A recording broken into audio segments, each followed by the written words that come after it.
son of victim 2. B.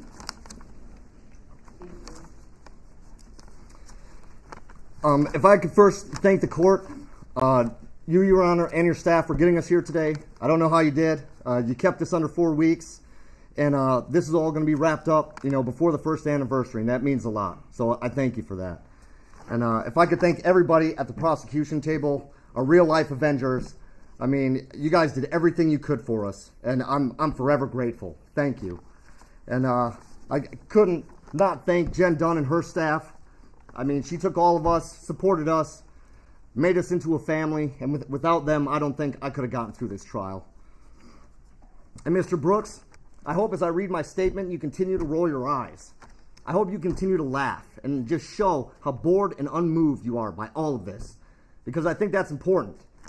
It's important for the world to see that evil can be a tangible, living, breathing thing.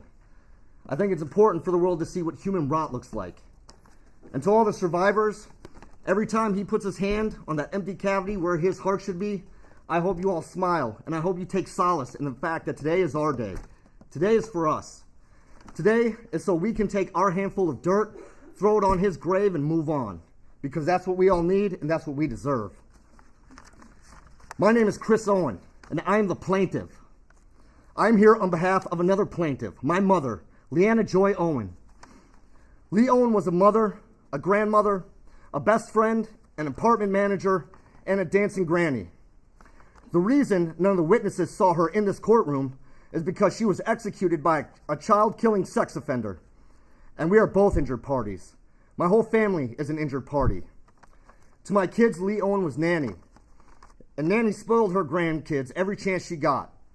On every birthday, she would call and sing happy birthday to their voicemail so they could hear it the first thing in the morning. She went on a tour of my son's summer camp. She danced in the same parades as my youngest daughter. She wanted my oldest daughter to use her car to learn how to drive so she could teach her like she taught me. And all of that has been ripped away. But the defendant's conscience is clear. To my dad, Lee Owen was the love of his life. They met when she was 16, and he taught her how to drive. From that point on, they stayed in each other's lives. And even though they divorced, she was still his best friend. They spent a lot of time together, and she was the only one who could get him out of the house. Now my dad has nightmares of her body flying through the air and shattering against concrete. But Mr. Brooks' conscience is clear. To my brother and I, Lee Owen was our mother. A mother who, even when she was struggling, was always there for us. She was supportive of us. She always told us how proud she was of us. Growing up, all my friends and my brother's friends knew they were welcomed at our house. When they were in trouble, having problems at home, or just had to get away, she always let them stay as long as they needed to. And for years, every time I came home from the Marine Corps, she got all those same friends together so I could see everybody and spend time with them. She was the one that made sure everyone got their Christmas lists out on time. She made the best eggnog I ever had. And she made my grandma's mac and cheese whenever we were together. She recently renewed her passport so she could visit my wife and I in Turkey and travel the world with us. She also couldn't wait to visit Machu Picchu with my brother. It was her dream trip. Out of all the places in the world, that was the one place she had to visit before she died. And now the best we can do is lay her ashes there. But Darrell Brooks' conscience is clear. And I believe him. Out of everything he said in this courtroom, I believe that is the one truth he told. I mean, how else could he make a witness look at each of his battered friends that he ran over and ask, how do you know who this is? Throughout her life, Lee Owen was a hard-working woman. That's why when she found herself on hard times, she was able to overcome them. Even though it took years, she dug herself out of a deep financial hole so she could live the life she wanted, the life she deserved. And she was in the middle of doing just that on the evening of November 21st, 2021. And I know this is corny and cliche to say, but Lee Owen wasn't 71 years old. She was 71 years young. She was one of the most active people I knew. She just didn't have it in her to sit still. She always had to be moving or doing something, and this often involved people. She was very social and loved being around those she cared about, and people loved her back. She had a knack for making you feel good about yourself without even trying, because she always found the good in people. Even when it was to her detriment, it never dissuaded her from helping people any way she could, without judgment, without demand for repayment or feeling she was owed anything. She did it because she knew it was the right thing to do, and it made her feel good. She accepted people for who they were and made people feel good about themselves. That is what the world lost, and you have the audacity to tell this court that your conscience is clear. I'm sorry, Mr. Brooks. There's not a human with a soul on this planet who could snuff that light out, who could steal Lee Owen from this world and have a clear conscience. And that is why you hear the term monster. That is why you hear the term demon. You know, I saw you that day. It was just after you ran over the Catholics.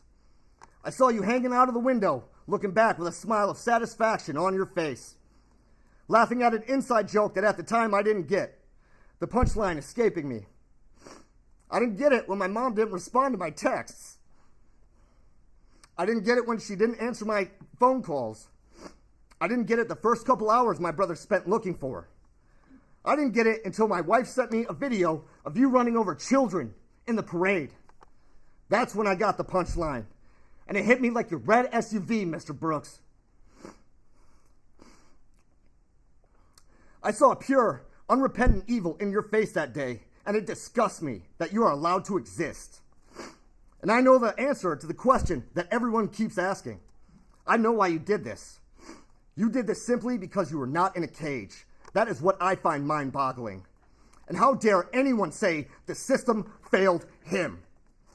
The system failed every one of us whose only mistake was to bring their families in the vicinity of Mr. Brooks. That poor excuse for a man should not have been on the streets. That is the failure, period. But enough about him, because today is not about him. It's about us and what we lost. I lost my mom, Lee Owen, and I wasn't always a good son. I could be selfish sometimes. I could be mean. But no matter how angry or standoffish I got, she would bend over backwards for me, even when I didn't deserve it. And now I can never tell her I'm sorry. I can never tell her I should have been more grateful. I can never tell her how much I need her in my life. Yeah, shake your head. Shake your head. You know, because that is what you took from me. And there's nothing this court can do that would provide justice in my eyes. So all I ask is that you rot, and you rot slow.